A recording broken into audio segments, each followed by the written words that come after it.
자, 북한이 외무성 부상이 유엔에 와갖고 우리 핵 가졌어라고 피를 토하고 연설을 했는데 그래 있는 줄 알고 있었어라는 반응입니다. 이게 왜 이렇게 된 건지 이재명 대통령의 북핵 해결 방안의 영향력을 뉴스와 함께 정리를 해보도록 하겠습니다. 네, 북한이 이제 7년 만에 고위급을 유엔 총회에 파견을 했죠. 근데 이미 예상이 됐었어요. 아마도 와서 본인들이 핵을 가지고 있고 그 정당성을 주장할 것이다. 라는 전망이 나왔었는데요. 아니나 다를까, 김선경 외무성 부상은 북한은 절대 비핵화를 하지 않겠다. 라고 이야기를 했습니다. 우리에게 비핵화를 하라는 것은 곧 주권을 포기하고 생존권을 포기하며 헌법을 어기라는 것이나 마찬가지다. 라고 이야기를 했습니다. 그리고 이미 김정은 위원장이 핵무력 정책의 변함없는 수행을 천명을 했다. 그리고 핵 보유가 한미일의 군사적 위협에 맞선 자위권입니다.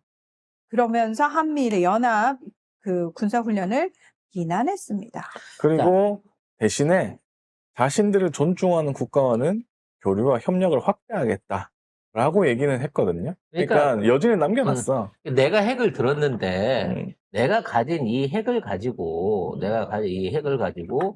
이거를 미국 본토까지 쏠 수 있어. 이렇게 막 큰 소리를 뻥뻥 치면서 지금 있는 상황에서 우리가 미국을 직접적으로 대화하고 미국한테서 양보를 얻어낼 수 있다는 자신감을 보여줬단 말이에요. 근데 이런 자신감을 보일 수 있는 이유가 뭐냐면 북한이 가진 핵 능력, 특히나 장거리 유도탄 능력을 미국이 생각하고 있었던 MD 체제로 막아내지 못한다라는 결론이 섰기 때문이야. 그럼 미국에 있는 기술이나 인적 자원을 가지고 이 수천 킬로 떨어져 있는 그 태평양 상공을 통해 갖고 어디로 날아올지 모르는 북한의 미사일을 잡아낼 능력이 없다라고 판단이 된 거지. 그러면 이거를 막아낼 수 있다라고 하면 딱 두 군데밖에 없는 거예요. 바다 위에서 막아낼 수는 없으니까 한국이나 일본이 막아줘야 되는 거야.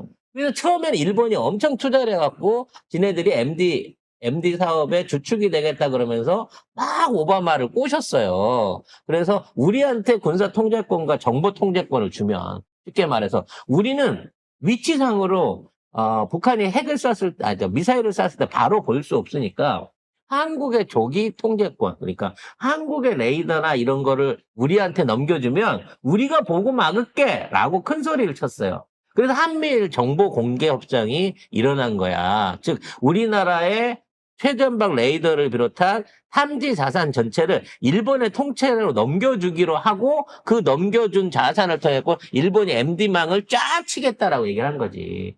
근데 시켜보니 일본도 방어 능력이 없는 거예요. 아니 근거리 유도탄만 쏴도 일본 앞바다에 툭툭 떨어지는데 예를 들어 미국을 막아줄 수 있는 어떤 그 미사일 방지 설비를 일본에 했다고 치면 북한이 미국 공격할 때 미국 바로 쏘겠어요? 일본부터 먼저 쏠 거 아니야. 그 방지할 수 있는 그걸 없애기 위해서. 같이 쏘거나. 먼저 일본을 쏴놓고 그 다음에 미국으로 가는 걸 쏘겠지. 근데 이미 일본은 탐지 능력도 없고 탐지 능력 저도 요격 능력도 없고 때리면 처 맞는 걸로 이미 공증을 받아버렸어. 대응 능력이 없는 걸로 공정을 받아버렸어. 그러니까 미국이 이러면 북한이랑 협상해야 되나? 이 상황이 왔는데 지금 한국이 현재의 방산 기술로 이걸 완전히 뛰어넘고 있어요. 특히나 고고도 미사일 관련해갖고는 우리나라가 이와 관련된 기술력이 없었단 말이야. 근데 현재 우리나라가 현재 현존하는 고고도 방어 미사일, 패트리어트를 뛰어넘는 고고도 방어 미사일 전략을 수립을 하고 그걸 통해 가지고 북한의 다탄두 미사일을 잡겠다. 이렇게 말하면 우리 천궁3를 개발하고 있는데 이걸 개발하면 250km 거리 안에서 우리가 이걸 요격해 가지고 떨어뜨릴 수 있다는 거야. 근데 우리는 한반도에 있잖아.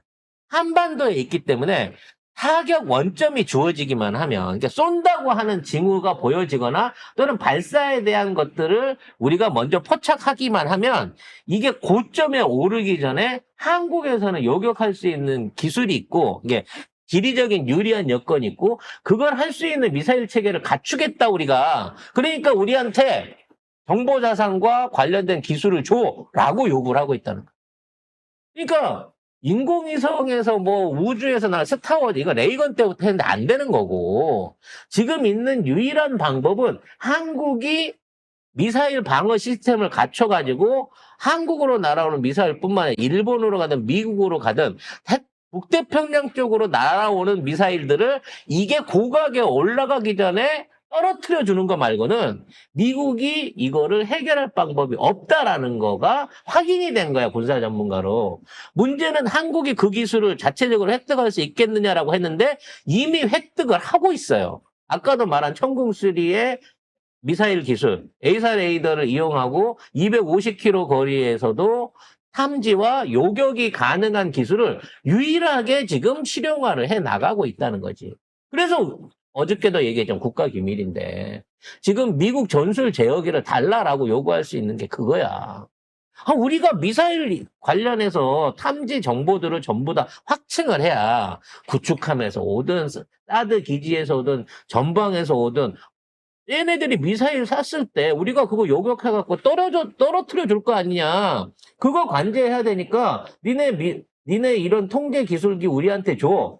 그 기체가 필요한 게 아니에요. 그 기체를 우리가 활용하게 되면 사실상의 전술 지휘권, 그러니까 전시 지휘권을 가져오는 거나 마찬가지야. 왜? 북한이 미사일을 쏘는 순간 한미일의 모든 정보자산과 요격자산 그리고 거기에 대한 응징 자산들을 한국이 그 비행기에 담아가지고 리드하겠다라고 하는 얘기가 나오고 있다는 겁니다. 근데 미국 입장에서는 그 말이 맞는데요.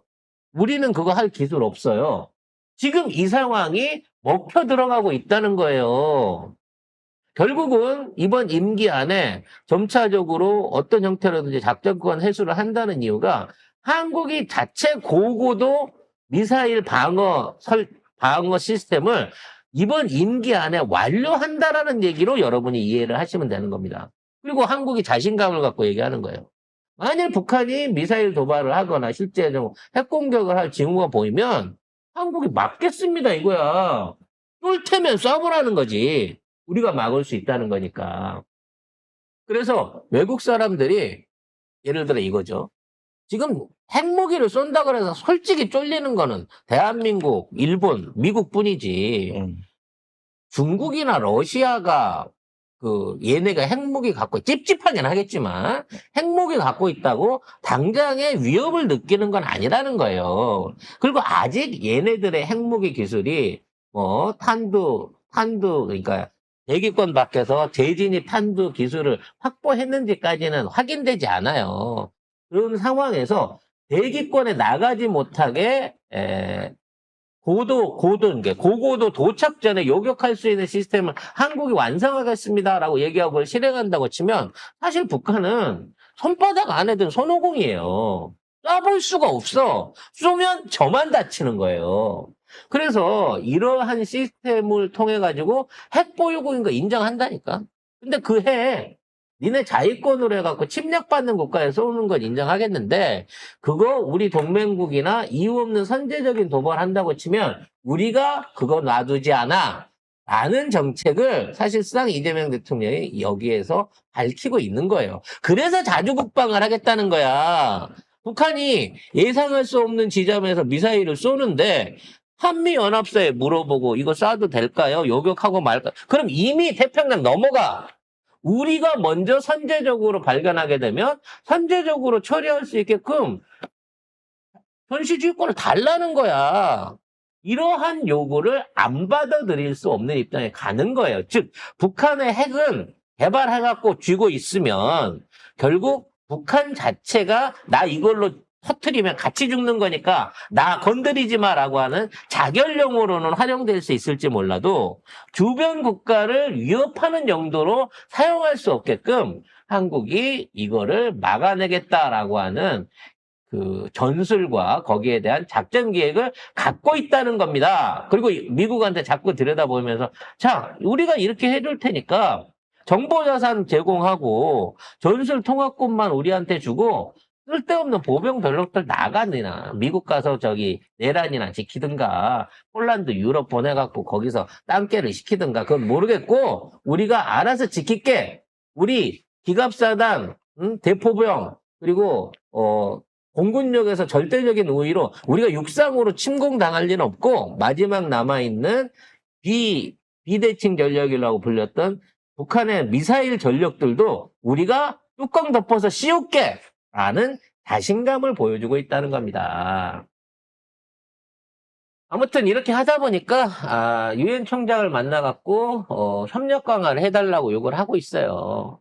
근데 유엔 안에 누구도 지금 시점에서 북한에 협력해주겠다고 나오는 국가는 없다는 얘기죠. 결국 이 얘기는 지원 좀 해주고 식량기구나 보건기구 지원도 좀 해주고 만일에 북한의 체제 안정이 필요한 경우에 유엔이 나서가지고 어느 정도 교차 인증 내지는 보증도 좀 서주세요라는 차원에서의 부탁일 것으로 보여진다는 거죠. 안 그러면 유엔 입장에서 아니 내가 핵무기 들고 있고 내가 이거 휘두를 수 있어라고 협박하는 놈을 왜 만나가지고 협조를 해주겠습니까? 오히려 제재를 때리면 제재를 때리지. 그래서 앞으로 이 남북 협상의 주도권도 전부 다 대한민국으로 넘어오게 될 걸로 보여집니다. 그래서 아니, 유엔 사무총장 입장에서도 구태수 사무총장 뭐 임기가 연말까지긴 합니다. 그러니까. 어쨌든 이재명 대통령을 만나가지고 얘기를 했고 하는데 사실 북측이 어떤 데인지 너무 잘 알고 있는 상황에서 이재명 대통령을 만났잖아요. 그러면은 한쪽은 떼쟁이고 한쪽은 너무 멀쩡하고 유능한 사람이에요. 그럼 누구랑 협력하겠냐고. 당연한 거지. 북한의 핵 떼쟁이는 미국을 상대로 해갖고 먹혀야 되는 사안인 거예요. 그렇죠. 그러니까 유엔도 우리한테 얘기하지 말고 미국이랑 해결을 해. 또는 한반도 문제는 일단 한반도의 핵심은 한국이고 이재명 대통령이야. 이렇게 되는 거죠. 그래서 지금 이제 아무래도 잘하면 연내 개성공단 재개와 함께 원산 금강산을 아우르는 이 관광 루트가 열릴 가능성이 높아 보입니다. 벌써 그 원산 갈막 관광지구 안에다가 주차장을 엄청 큰 걸 세우고 버스들을 쫙 깔아놨더라고요. 그거 보니까 개성공단 통근버스를 거기다 갖다가 아니 쫙 깔아놨더라고. 그러면서 에휴, 현대가 진짜 너그 그렇게 떼쓰고 지랄 발광을 해도 받아줄 거는 같은 동포인 우리밖에 없어. 그럼 니들 에휴. 당장에 급한 현찰 관광으로 이렇게 우리가 태워줄 수 있는 데는 우리밖에 없다니까. 우리밖에 없어. 중국이 관광객을 100만 명을 보내주면 뭐하냐고. 걔들을 싣고 움직일 수 있는 운송수단이었는데. 아무튼 유엔 총장이 북한 김성경 부상하고 면담을 했는데 무슨 얘기를 했냐면은 한반도 및 주변 지역 상황을 논의하고 유엔과 북한 간의 협력 강화를 논의를 했다라고 하면서 구체적 내용은 비공개다 이렇게 얘기를 했습니다. 한반도 얘기를 좀 했나 봐요. 관련해가지고. 네. 했는데 그 얘기였겠죠. 우리는 이 대통령하고 얘기 끝났어. 가서 니네 만나자고 대가리한테 해. 얘기 잘해. 말 잘 듣자고. 예. 관련해서 늘 말씀드리지만 이번 아펙에 미국이 서울에다가 숙소를 잡고 트럼프가 일정을 이틀을 비웠다는 거 11월 2일, 3일 요 날짜에 만남이 있을 수 있다라는 부분인 거고요. 중국이 신라호텔에 예약했던 예약을 취소를 했습니다. 그래서 중국이 안 온다 이 얘기가 있었어요.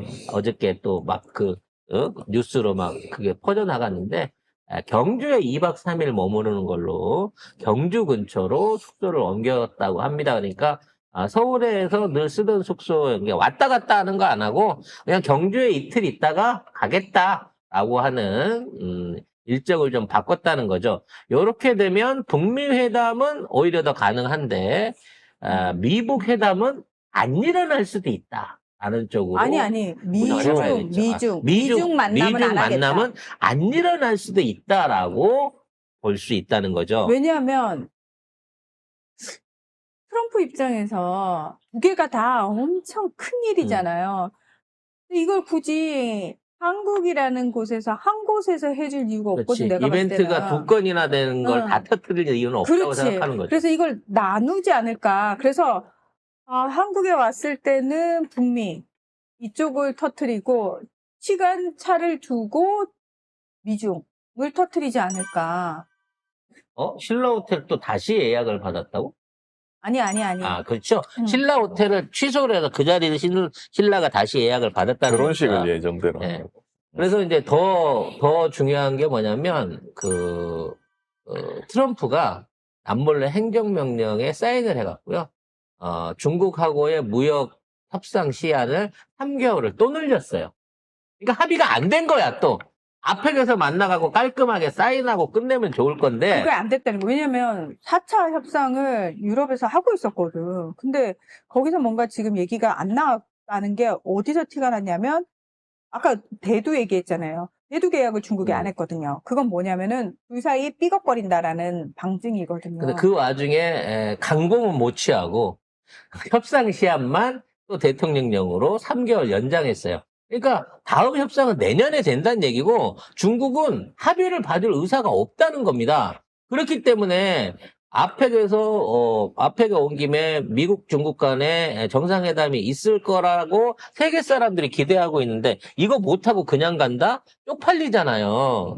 그럼 그 대안으로 북미 협상이라도 뭐 결과는 없더라도 북미 협상이라도 하면서 내가 이런 사람이야 라고 하는 이벤트를 할 가능성은 더욱 높아졌다는 겁니다. 그래서 미중 정상 만남은 다운, 북미 정상 만남은 기대치가 업하고 있는 상황이다. 아는 것까지 송작가TV에서 짚어드렸습니다. 이런 얘기는요, KBS, MBC, 레거시에서는 못 들으시는 얘기예요. 송작가TV에서만 해드릴 수 있는 얘기이기 때문에, 누가 가서 어디서 들었어요? 라고 했는데, 뉴스에서 봤어. 그러시면 안 됩니다. 내가 즐겨보는 꽤 쓸만한 채널, 송작가TV란 데서 이렇게 얘기를 하더라. 라고 전달을 해 주십시오. 그리고 나중에 현실로 이어나가게 되면, 야, 이 대한민국 기레기들은 도대체 돈만 받아 처먹고 하는 게 뭔가? 라는 소리를 좀 들었으면 좋겠네요. 정말 이래도 선물을 대통령실에서 안 보내줍니다. 네. 안 본다니까. 안 본다. 보면서 이 중요한 정보들을 다 안 보고 봐. 취득하면서 왜 선물은 안 보내주는지 안 봐. 후원이라도 좀 해주세요. 대통령실 이름으로. 아니, 왜 그러는 거야, 쪼잔하게! 없어 보이게 그 네. 참 계속 보이지 않게 사랑을 했는데 에헤이 참 난들 사랑이 고프네 그렇게. 자, 여러분들이 대신 사랑해 주세요.